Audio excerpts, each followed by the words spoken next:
मेरा नाम अनु है। मैं जहाँ काम करती थी वहाँ के मालिक बहुत ही ज्यादा सुंदर थे, मगर वह किसी नौकरानी से बात नहीं करते थे। मैं छुप छुप कर उन्हें देखती। एक दिन उन्होंने मेरी चोरी पकड़ ली और बोले कि तुम मुझे छुप छुप कर क्यों देखती हो? मैंने सच कहा कि आप मुझे अच्छे लगते हैं। तब वह जो बोले, मैं खुशी से पागल हो गई। उन्होंने कहा कि अगर मैं तुम्हें अच्छा लगता हूँ तो मुझसे शादी कर लो। लेकिन मैं हैरान हो गई जब वह मुझे शादी करने के बहाने 6 घंटे तक। दोस्तों, मेरा नाम अनु है। मैं अपनी मम्मी के साथ एक छोटे से गांव में रहा करती थी और रोज चौधरी के घर का काम करके अपना गुजारा कर लिया करती थी। पापा का तो सालों पहले ही देहांत हो गया था, जिसकी वजह से मम्मी मुझे आगे पढ़ा नहीं पाई थी, और यही वजह थी कि मेरे पास कोई अच्छी नौकरी भी नहीं थी। घर में 2 ही सदस्य थे, मैं और मेरी मम्मी। मैं गांव के चौधरी के यहाँ उनके घर का काम करती थी नौकरानी के तौर पर, और मेरा और मेरी मम्मी का अच्छा गुजारा हो जाया करता था। मम्मी का कहना था कि अब मैं शादी कर लूं, मगर मुझे अभी ऐसा कोई शौक नहीं था। मुझे अपना अच्छा सा घर बनाना था। मम्मी का मेरे अलावा कोई नहीं था। उनके फ्यूचर के लिए कुछ करना था मुझे। उसके बाद ही मुझे कुछ सोचना था। मैं उन लड़कियों में से बिल्कुल भी नहीं थी जो बड़े होते ही शादी के ख्यालों में गुम रहती है। मेरा मानना था कि पहले इंसान जिम्मेदारी उठाने के काबिल हो जाए, फिर ही शादी करे, और मुझे लगता था कि अभी मैं जिम्मेदारी उठाने के काबिल नहीं थी। इसलिए मम्मी को हर बार लड़का देखने से रोक देती थी, जिस पर वो थोड़ी देर के लिए नाराज भी हो जाया करती थी, लेकिन बाद में खुद ही समझकर मान भी जाया करती थी। मुझे अपने गांव में काम करते हुए काफी समय हो गया था, मगर मालिक ने कोई मदद नहीं की थी। मेरे पापा भी उनके ही नौकर थे, और उनके मरने के बाद उन्होंने मुझे अपने घर नौकरानी के तौर पर रख लिया था। मगर थोड़े पैसों के अलावा मुझे वहां से कुछ भी नहीं मिलता था, और उन पैसों से तो हमारा गुजारा ही हुआ करता था। तो अपना घर बनाने के और मम्मी के फ्यूचर की सेविंग के पैसे कहाँ से आते? कभी कभी मुझे लगता था कि यह मेरा एक सपना ही रह जाएगा, कि हमारा एक अच्छा सा घर भी हो और हमारे पास पैसे भी हो। चौधरी के पास बहुत सारे नौकर काम किया करते थे, और वह सब तो उसी में खुश थे कि उनको 2 वक्त का खाना मिल रहा है। इससे आगे ना उनकी जरूरत है, और ना ही उन्होंने इससे आगे के बारे में कभी सोचा था।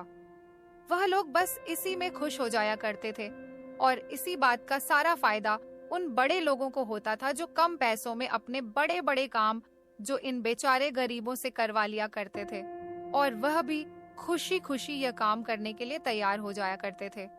गलती उनकी भी नहीं थी।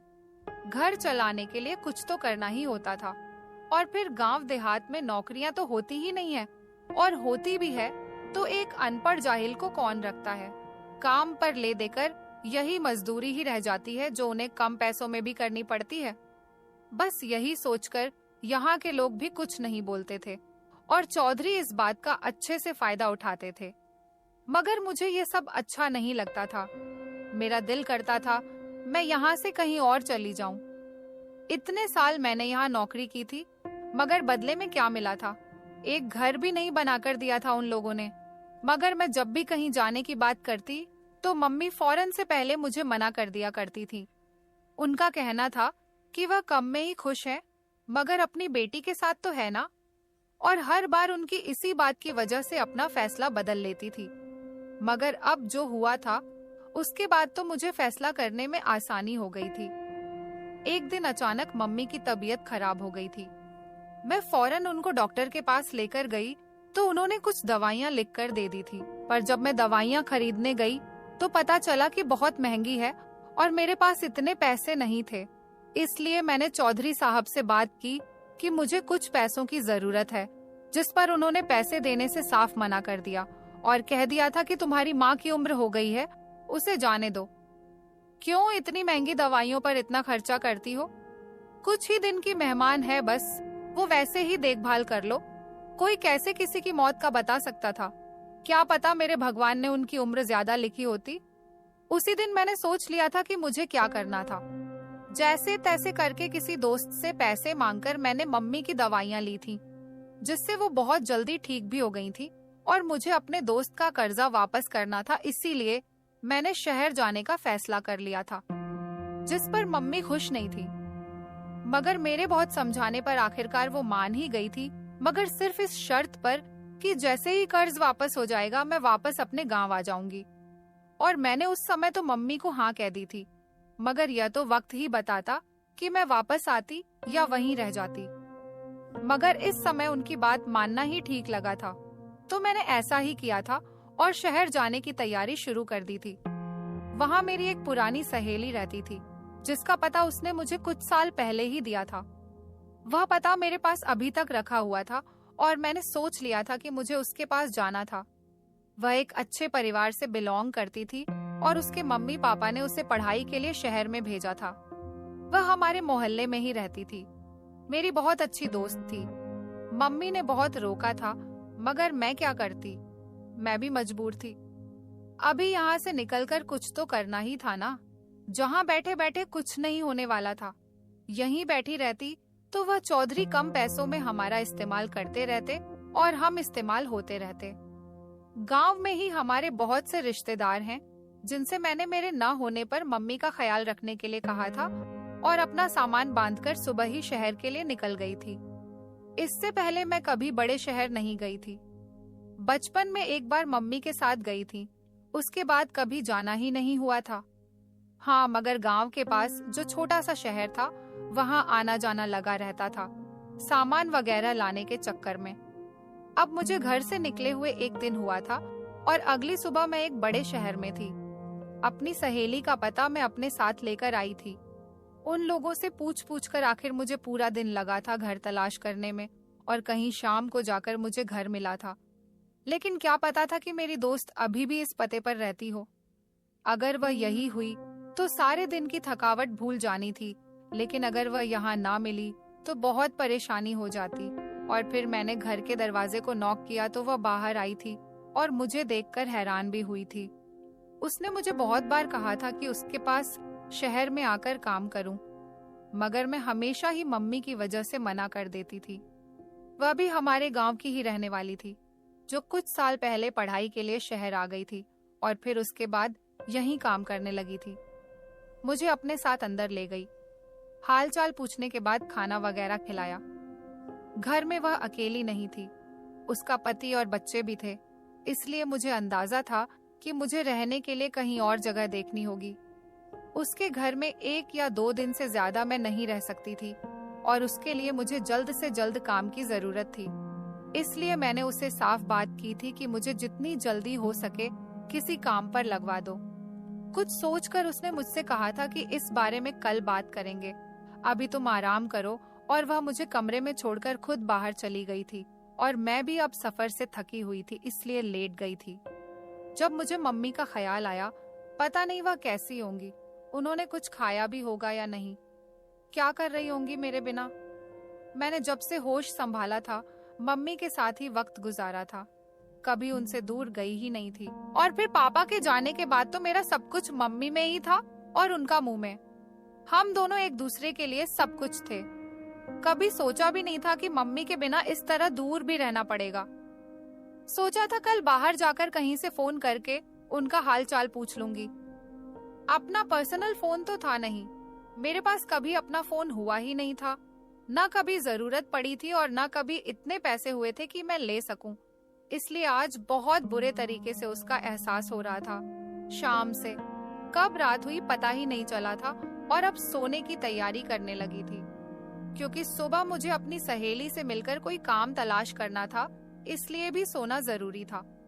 ऊपर से जितनी मैं थकी हुई थी, मुझे नींद आ गई थी। सुबह अपने दोस्त के बुलाने पर आंख खुली और सबसे पहले उठकर नाश्ता किया और उसके बाद मैंने उसे अपने काम की बात की थी। जब उसने मुझसे कहा कि तैयार होकर मेरे साथ चलो, एक जगह मेरे पति ने तुम्हारे काम की बात की थी, उसी जगह जाना था। अगर वहाँ काम बन गया तो बहुत ही अच्छी बात थी, इसलिए मैंने जल्दी से नाश्ता किया और फिर तैयार होकर उसके साथ चलने की तैयारी करने लगी। और थोड़ी ही देर में तैयारी करके मैं उसके साथ चल पड़ी थी। सबसे पहले तो मुझे घर पर मम्मी को फोन करना था और एक जगह देखकर मैंने मम्मी को फोन किया था और उनका हाल चाल पूछकर मुझे तसल्ली हो गई थी।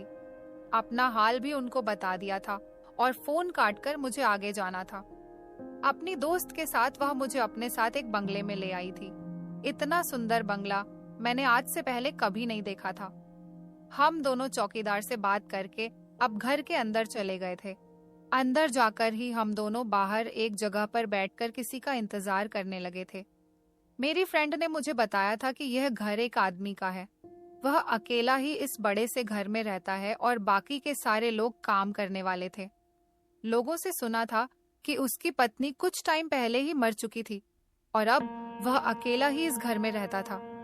कुछ देर बाद एक नौकरानी घर के अंदर से बाहर आई और हमें अपने साथ अंदर चलने का कहा। हम लोग उसके पीछे पीछे घर के अंदर गए। वह घर जितना बाहर से सुंदर था उतना ही अंदर से सुंदर था। वह नौकरानी हमें एक बड़े से हॉल के पास ले आई थी और अंदर जाने का कहा था। अंदर कदम रखते ही मेरी नजर सामने बैठे एक आदमी पर गई थी। वह बहुत ही ज्यादा सुंदर था। उसे देखकर कोई भी उसे देखता रह जाता और उस समय यही हाल मेरा भी हुआ था। मैं भी उसे देखकर देखती ही रह गई थी। जब उस मालिक ने हमें अपने सामने देखकर पूछा कि हम दोनों में से कौन काम करेगा यहाँ, जिसके जवाब में मेरी फ्रेंड ने एकदम मेरा नाम ले लिया था, तो उसने कहा था कि इसे खुद बात करने दो। क्या ये बोल नहीं सकती? उनकी बात सुनकर मैं जल्दी से बोली थी कि नहीं, मैं बोल सकती हूँ, जिस पर उन्होंने कहा कि उनके हर सवाल का जवाब मैं खुद दूं। इस बात पर मेरी फ्रेंड चुप हो गई और अब वह मुझे कुछ और सवाल करने लगे थे। उन्होंने पूछा कि मैं कैसा काम कर सकती हूँ, जिसके जवाब में मैंने कहा था कि कोई भी काम वह मुझसे करवा ले, मैं कर लूंगी। तब उसने कहा कि उसे अपने घर में एक शेफ की जरूरत है। उसका अपना शेफ कुछ टाइम पहले ही मर गया था, इसलिए उसे नए शेफ की जरूरत है। काम आसान था और पैसे भी अच्छे मिल रहे थे। रहने के लिए जगह भी मिल रही थी। मैंने कुछ भी और सोचे बिना ही काम के लिए हाँ कर दी थी और अब उसने जाने का कह दिया था। उसका कहना था कि कल उसके जागने से पहले ही मैं उसे काम पर नजर आऊं। अब हम दोनों ही उस घर से बाहर की तरफ चल पड़े थे। मेरी फ्रेंड का कहना था कि मैं खुशकिस्मत हूँ, इसलिए मुझे इतनी जल्दी इतना अच्छा काम मिल गया था, और उसका कहना था कि मैं आज ही अपना सारा सामान यहाँ पर शिफ्ट कर लूं तो फिर मुझे परेशानी नहीं होगी। उसकी बात भी सही थी और मैंने ऐसा ही किया था। अपना सारा सामान अपनी फ्रेंड के घर से उठाकर बंगले में ले आई थी और वहाँ के एक नौकर ने मुझे एक कमरा दिखा दिया था जहाँ पर मुझे रहना था। कमरा भी अच्छा था। मैंने अपना सारा सामान वहाँ पर सेट कर लिया और अब मुझे कल से अपने काम पर जाना था। मैं बहुत खुश थी और सुकून से भी थी। मुझे खुशी इस बात की थी कि मुझे इतनी जल्दी काम मिल गया था और रहने की परेशानी भी हल हो गई थी, वरना तो कब तक अपनी फ्रेंड के घर पड़ी रहती। उसकी भी अपनी फैमिली थी, वह भी आखिर कब तक मुझे अपने घर में रख सकती थी, और ऊपर से मेरे पास इतने पैसे भी नहीं थे कि अलग से कहीं पर रह सकती। इसलिए यह काम मेरे लिए किसी खुशकिस्मती से कम नहीं था। रात गुजारकर सुबह मालिक के कहने के मुताबिक उनके जागने से पहले मैंने अपना काम संभाल लिया था। घर काफी बड़ा था और घर में नौकर चाकर भी ज्यादा थे। किचन भी काफी बड़ा था, लेकिन उसकी हालत ज्यादा अच्छी नहीं थी। उसकी वजह यह थी कि शेफ नहीं था और अब वो पूरी किचन मेरी जिम्मेदारी थी। मुझे फिर से इस किचन को बिल्कुल सही करना था। मुझे दिल लगाकर यहाँ पर काम करना था ताकि मालिक मेरे काम से खुश होकर मुझे पका पका काम पर रख ले, और मैंने ऐसा ही किया था। सुबह होते ही अपने काम पर लग गई थी। मालिक, जो काफी देर बाद ऊपर से नीचे आए थे और मुझे काम करता हुआ देख चुके थे, सब नौकर अपने अपने कामों में लगे हुए थे। वो सबको एक नजर देखकर मेरे पास आए थे और बोले थे कि अच्छा किया कि मेरे जागने से पहले यहाँ आ गए। उनका कहना था कि उन्हें ऐसे ही लोग अच्छे लगते हैं जो वक्त पर अपना काम करते हैं और उनकी बातों को ध्यान से सुनते और मानते हैं। वो इतना कहकर वहाँ से चले गए थे और मैं दोबारा से किचन की सफाई में लग गई थी। मुझे यहाँ काम करते हुए 3 दिन गुजर गए थे और इन 3 दिनों में मैंने एक चीज पर ध्यान दिया था कि यहाँ पर काम करने वाले नौकर किसी से भी ज्यादा बातचीत नहीं करते थे। आपस में भी कोई बात नहीं करता था। मैं अगर किसी से बात करती तो बहुत कम जवाब मिलता था, वरना कोई जवाब नहीं देता था, और इस बात पर मुझे हैरत थी। सब नौकर जो यहाँ काम करते थे यही साइड में बने छोटे छोटे कमरों में रहते थे। कोई भी नौकर बाहर से नहीं आता था और ना ही बाहर जाया करता था। सब इधर ही रहते थे। मालिक भी घर से बाहर कहीं नहीं गए थे, वो भी घर के अंदर ही रहते थे। बस सुबह एक बार बाहर का चक्कर लगाते और सब नौकरों को काम करता देखकर वापस चले जाते थे, और फिर शाम को कभी कभार आ जाया करते थे। किसी भी नौकर से बहुत ज्यादा बातचीत नहीं करते थे। अब मुझे यहाँ पर काम करते हुए 10 दिन होने वाले थे, और इन 10 दिनों में ना तो कोई इस घर में बाहर से आया था और ना ही कोई घर का सदस्य या नौकर बाहर गया था। मालिक बहुत ज्यादा सुंदर थे, और ना चाहते हुए भी जब वो मेरे सामने आते तो मैं उन्हें देखने लगती थी, और अक्सर उन्हें छुप छुप कर देखने की मेरी आदत सी बनती जा रही थी। वो जब भी शाम को बाहर आकर बैठते तो मैं किचन की खिड़की से छिप छिप कर उन्हें देखती रहती थी। मुझे लगता था कि इस तरह उन्हें देखने से उन्हें पता नहीं चलेगा, मगर शायद मैं गलत थी। उन्हें तो शायद मेरी हर हरकत का पता था। ऐसा नहीं था कि मुझे लड़कों या आदमियों को देखने की आदत थी। मेरी मम्मी ने मेरी परवरिश ऐसी नहीं की थी कि मैं इस तरह चुपके चुपके किसी को देखूं। आज से पहले मैंने कभी भी किसी मर्द को इस तरह नहीं देखा था, मगर पता नहीं मलिक में ऐसी क्या बात थी कि जब भी मुझे नजर आते तो मेरी नजरें उन्हें देखकर वापस पलटना भूल जाया करती थी, और मैं लगातार चुपके चुपके उन्हें देखती रहती थी, और इसी सोच में थी कि किसी को भी इस बात का पता नहीं होगा। समय इसी तरह से गुजरता जा रहा था, और मुझे दिन ब दिन मलिक और भी ज्यादा अच्छे लगने लगे थे। एक दिन मैं इसी तरह छिपकर मलिक को देख रही थी, और वो कुछ देर बाद अपनी जगह से उठकर मेरी तरफ कदम बढ़ाने लगे थे। मुझे लगा कि उनको कोई काम होगा, तभी तो वो इस तरफ आ रहे हैं। मेरे पास आकर उन्होंने मुझसे पूछा कि तुम रोज मुझे चुपके चुपके क्यों देखते हो। उनके सवाल पर मुझे बहुत ज्यादा हैरानी हुई थी, और डर भी लगा था कि कहीं वो मुझे काम से ही ना निकाल दें। मुझे अपने आप पर बहुत ज्यादा गुस्सा आ रहा था कि क्या जरूरत थी मुझे यह हरकत करने की। वो क्या सोचेंगे, अब पता नहीं वो मेरे साथ क्या करेंगे। मैंने शर्मिंदगी से सर नीचे झुका लिया था। जब उन्होंने दोबारा से पूछा था कि तुम मुझे छुप छुप कर क्यों देखते हो, और अब मेरे पास कोई भी रास्ता नहीं बचा था, इसलिए मैंने सच बोलना ही बेहतर समझा, और बिना सोचे समझे ही कह दिया था कि आप मुझे अच्छे लगते हैं, इसीलिए मैं छिप छिप कर आपको देखती रहती हूँ। यह कहकर मैं चुप हो गई थी और उनके बोलने का इंतजार करने लगी थी। जब वो बोले तो मुझे बहुत ज्यादा हैरत हुई। उनकी बातें सुनकर तो मेरी खुशी का कोई ठिकाना ही नहीं था। मैं तो खुशी से पागल ही हो गई थी जब उन्होंने कहा कि मैं अगर उन्हें अच्छा लगता हूँ तो मुझसे शादी कर लो। पहले तो मुझे लगा कि वो मुझसे कोई मजाक कर रहे हैं, मगर बाद में जब दोबारा उन्होंने यही बात की तो मैंने कुछ भी सोचे बिना ही हाँ कर दी और कहा कि मैं उनसे शादी करने के लिए तैयार हूँ। वह जब कहेंगे मैं उनसे शादी कर लूंगी।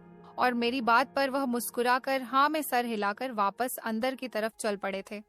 और मुझे तो अभी तक इस बात का यकीन ही नहीं हो रहा था कि ऐसा भी हो सकता है। मैंने एक बार भी मम्मी से पूछने की कोशिश नहीं की थी। सोचा अगर उन्होंने मना कर दिया तो मैं क्या करूंगी। सोचा कि जब शादी हो जाएगी तो मम्मी को बता दूंगी, वह कुछ नहीं कहेंगी, मान जाएंगी। मुझे इस बात का तो पूरा यकीन था और अब मैं सुकून से थी। पूरी रात तो मुझे खुशी से नींद ही नहीं आई थी। अपनी किस्मत पर यकीन नहीं हो रहा था। सब कुछ एक सपना ही तो लग रहा था। कहाँ मैं गरीब सी लड़की थी और कहाँ वह इतनी जायदाद के मालिक और एक सुंदर आदमी। उनसे तो कोई भी शादी कर लेता, तो फिर वह मुझसे क्यों शादी कर रहे थे। इस बात को तो मुझे सोचना चाहिए था, मगर मैंने इस बारे में कुछ नहीं सोचा था और अपने आप को हालात के ऊपर छोड़ दिया था। अगले दिन मलिक जब दोबारा नीचे आए तो मेरे पास आए थे और मुझसे शादी के लिए कहा था। मुझसे पूछा था कि क्या मैं उनसे शादी करने के लिए तैयार हूँ, जिसके जवाब में मैंने हाँ कर दी थी और वह मुझे अपने साथ चलने का कहने लगे थे। मुझे इस बात की खुशी थी कि आज ही शादी हो जाएगी। मुझे इस बात पर बहुत हैरत हुई थी कि जब मुझे शादी करने के बजाय वह घर के अंदर बने एक बड़े से बेसमेंट में ले आए थे और 2 कदम अंदर बढ़ाने पर मेरी जान निकल गई, क्योंकि अंदर तो मेरी जैसी और भी जवान लड़कियां बेसमेंट में मौजूद थीं। बेसमेंट में एक तरफ रोशनी ही थी, बाकी पूरी तरफ अंधेरा ही था। मुझे समझ नहीं आ रहा था कि वह सब के सब जिंदा है या मुर्दा, और वह मुझे यहाँ क्यों लेकर आए थे। मैंने हिम्मत करके पीछे मुड़कर उन्हें देखा और उनसे पूछा था, वह तो मुझसे शादी करने वाले थे, तो फिर वह मुझे यहाँ लेकर क्यों आए थे। जिसके जवाब में वह चुप रहे थे और मुझे इंतजार करने का कहकर वापस चले गए थे, जबकि मुझे वहीं छोड़ दिया था। मुझे ऐसा लग रहा था जैसे मैंने कोई बहुत बड़ी गलती कर दी थी। फिर लगा क्या पता वह मेरा कोई टेस्ट ले रहे हो। शादी से पहले क्या पता वह मुझे आजमाना चाहते थे। यही सोचकर मैं खामोशी से कोने में जाकर बैठ गई थी और अपने साथ होने वाली कार्यवाही का इंतजार करने लगी थी। इसके अलावा मेरे पास अब कोई रास्ता भी तो नहीं था। मुझे यहाँ बैठे हुए 2 रातें गुजर गई थी और मुझे रोज सुबह एक नौकरानी आकर खाना दे जाती थी। जब एक बार खाना देकर वह जाने लगी तो मैंने उससे पूछा था कि मालिक कहाँ है, जिसके जवाब में वह चुप रही और कोई भी जवाब दिए बिना ही वहां से जा चुकी थी। मैं कल से भूखी थी, इसलिए खाने की प्लेट उठाकर जल्दी से खाना खाने बैठ गई थी। जो भी था, अब खाना तो नहीं छोड़ा जा सकता था, और वैसे भी खाना ना खाने से कौन सा मसला हल हो जाना था। यही सोचकर खाना तो खा लिया और अब फिर से बैठ गई थी। वहां मौजूद बाकी लड़कियां भी खामोशी से कोने में बैठी थी। वह सभी दुल्हन के कपड़े में थी, जैसे उनको उनकी शादी से उठाकर लाया गया हो। मुझे अभी उनकी इस बात की कुछ समझ में नहीं आया था। अब तो मुझे इन सभी चीजों से डर लगने लगा था। दिल चाहता था कि जल्द से जल्द यहाँ से दूर भाग जाऊं। मुझे कितने दिन यहाँ आए हुए गुजर गए थे, कुछ पता ही नहीं था। बस सुबह शाम एक नौकरानी आकर खाना दे जाती और मैं खा लेती। मालिक तो उस दिन के बाद दोबारा कभी नहीं आए थे। मैंने इस पूरे बेसमेंट में देख लिया था, मगर कहीं पर भी यहाँ से बाहर निकलने का कोई दूसरा रास्ता नहीं था। आज सुबह जब नौकरानी खाना देने के लिए आई तो साथ में मालिक भी थे। उन्हें देखकर कोई उम्मीद की किरण जगी थी कि शायद अब मेरा इम्तिहान खत्म हो गया हो और मुझे आजादी मिल जाए। नौकरानी खाना रखकर चली गई थी, जबकि मालिक मेरे सामने आकर खड़े हुए और मुझसे कहने लगे थे, आज रात को मेरी और उसकी शादी है और यही बात बताने के लिए वह आए हैं। उनका कहना था कि शाम को वह मुझे यहाँ से बाहर ले जाएंगे। मैंने चैन का सांस लिया था, मगर एक सवाल जो कब से मेरे दिमाग में था वह मैंने पूछ ही लिया था कि उन्होंने मुझे इतने दिन यहाँ क्यों रखा था, और यह जो दूसरी लड़कियां थी यह कौन थी, इन सब के पीछे क्या कहानी थी। मालिक वापस जाने को पलटे थे, मगर मेरी बात सुनकर रुक गए और मुझे देखने लगे थे। और उसके बाद उन्होंने कहा कि एक लंबी बात है और उनके पास इतना वक्त नहीं है कि वह यह बात बताएं। लेकिन मैंने हिम्मत करके कहा कि मुझे जानना है, अगर वह मुझे सच नहीं बताएंगे तो मैं यह शादी नहीं करूंगी। मेरी बात पर वह मुस्कुराए थे और पास रखी कुर्सी पर बैठ गए थे। चलो तो मैं तुम्हें बता देता हूँ, तुम भी क्या याद करोगी, इंसान की ख्वाहिश तो पूरी होनी ही चाहिए। यह कहकर वह मुझे बताने लगे कि आज से कुछ साल पहले उसकी शादी हुई थी। इस घर की मालकिन से वह और मालकिन एक दूसरे से बहुत प्यार करते थे। मलिक मालकिन से बहुत प्यार करते थे, बल्कि अगर ऐसा कहा जाए कि सबसे ज्यादा प्यार वह मालकिन से ही करते थे। मालकिन भी मालिक से प्यार तो बहुत करती थी, मगर उन्होंने शादी से मना कर दिया था। वो मालिक से शादी नहीं करना चाहती थी। मालिक को उनकी बात समझ में नहीं आती थी कि वो ऐसा क्यों कर रही थी। मालिक ने बताया कि उन्होंने मरने की धमकी देकर उनको शादी से मना लिया था और वो मान गई थी। मालिक ने बताया कि वो बहुत खुश थे इस शादी को लेकर, और होते भी क्यों ना, वो मालकिन से इतना प्यार जो करते थे। उन्होंने बताया कि मालकिन से उनकी शादी हो गई थी, मगर किस्मत को कुछ और ही मंजूर था। शादी की पहली रात ही मालकिन उन्हें छोड़कर इस दुनिया से चली गई, और फिर बाद में मालिक को पता चला कि मालकिन को कोई जानलेवा बीमारी थी, इसलिए वो मालिक से शादी नहीं करना चाहती थी। मगर मालिक की जिद की वजह से उन्होंने शादी कर ली थी और जाते जाते अपनी सारी दौलत मालिक के नाम पर कर गई थी, ताकि उन्हें आगे जिंदगी में कोई मुश्किल ना हो सके।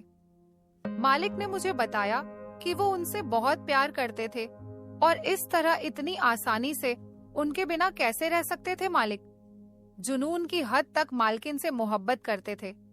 वो उनकी मोहब्बत में पागल से हो गए थे। वो कैसे भी करके मालकिन को वापस लाना चाहते थे और इसीलिए उन्होंने काले जादू का सहारा लिया था। उन्होंने पंडित से बात की थी और उन्होंने जो हल बताया था वह बहुत ही ज्यादा खतरनाक था।